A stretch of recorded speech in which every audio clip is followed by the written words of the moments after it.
Hello दोस्तों, year 2000 से लेकर 2019 के 19 वर्षों में से 13 वर्षों तक बिल गेट्स दुनिया के सबसे रिचेस्ट मैन रहे हैं और बाकी बचे सालों में भी वो टॉप 3% में आते हैं।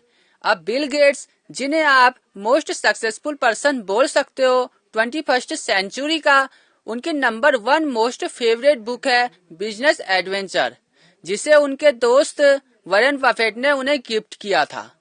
बिजनेस एडवेंचर में ऑथर ने 12 केस स्टडीज शेयर की है जो मेरे हिसाब से हर बिजनेस में इंटरेस्टेड इंसान को जाननी चाहिए।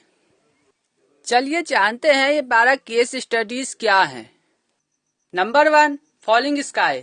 मई 28, 1964 की शुरुआत से लेकर 3 दिनों तक मार्केट को डिजर्व फ्लैश क्रैश देखने को मिला, जहां मार्केट को $20 बिलियन का लॉस उठाना पड़ा।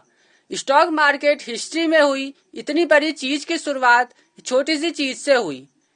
Actually trending office manually stocks को अपडेट कर रहा था, लेकिन क्योंकि वो मैनुअली कर रहा था इसलिए 45 मिनट का डिले हो गया। तो बड़े इन्वेस्टर्स को लगा कि प्राइस गिरने वाला है, तो उन्होंने अपने शेयर बेचना स्टार्ट कर दिया और उनके शेयर बेचने से प्राइस सच में गिरने लगा और छोटे इन्वेस्टर ने भी शेयर बेचना स्टार्ट कर दिया।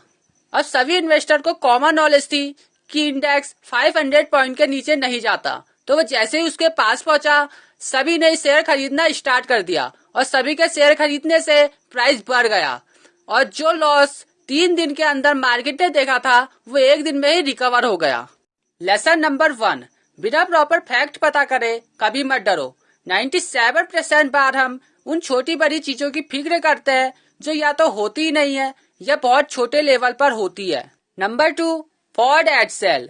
1950 में एडसेल को फोर्ड सबसे बड़ी फ्लैक्सी प्रोडक्ट बनाना चाहता था और उसको इससे काफी उम्मीदें भी थी, क्योंकि उसने इस पे काफी रिसर्च, टाइम और $350 मिलियन खर्च किए थे।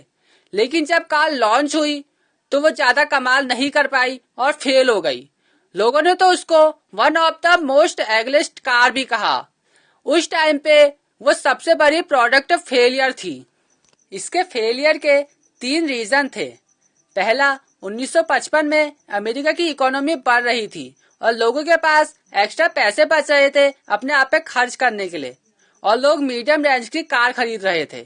इसको देख के फोर्ड ने एडसेल के बारे में सोचा, लेकिन 1958 में अमेरिका पूरी तरीके से बदल चुका था। वहां की इकोनॉमी काफी डाउन चल रही थी और लोगों के पास पैसे बहुत कम बच रहे थे, जिससे लोग मीडियम रेंज की कार खरीदने के बजाय चीपर रेंज की छोटी कार खरीद रहे थे। नंबर 2, इससे लोगों को काफी ज्यादा एक्सपेक्टेशन हो गई थी, बल्कि वो अनलिस्टिक हो गई थी और जब फाइनल प्रोडक्ट मार्केट में आया तो वो लोगों को जरा भी पसंद नहीं आया। नंबर 3, वो प्रोडक्ट क्वालिटी वाइज बेहतर नहीं था। उसके ब्रेक्स और एक्सेलरेशन में प्रॉब्लम थी। फोर्ड ने रिसर्च तो काफी की, लेकिन वो क्वालिटी पर ही खर्च करना भूल गए। इस स्टोरी से हमें 3 बातें सीखने को मिलती है। पहला, कभी भी हमें ये नहीं सोचना चाहिए कि जैसा हम चाहेंगे वैसा ही होगा। जो आज है कल भी वही होगा, तो ये गलत है। अनप्रोडक्टिविटी बड़ी चीज रहेगी मार्केट में। सेकंड, हमें अपने एक्सपेक्टेशन को चेक में रखना चाहिए। कभी हद से ज्यादा अच्छा या पूरा एक्सपेक्ट नहीं करना चाहिए और हमें रियलिस्टिक भी होना चाहिए। थर्ड, हमें रिसर्च से ज्यादा एफर्ट प्रोडक्ट क्वालिटी पे लगाना चाहिए और ये हमें काफी बिजनेस बुक्स भी बताती है।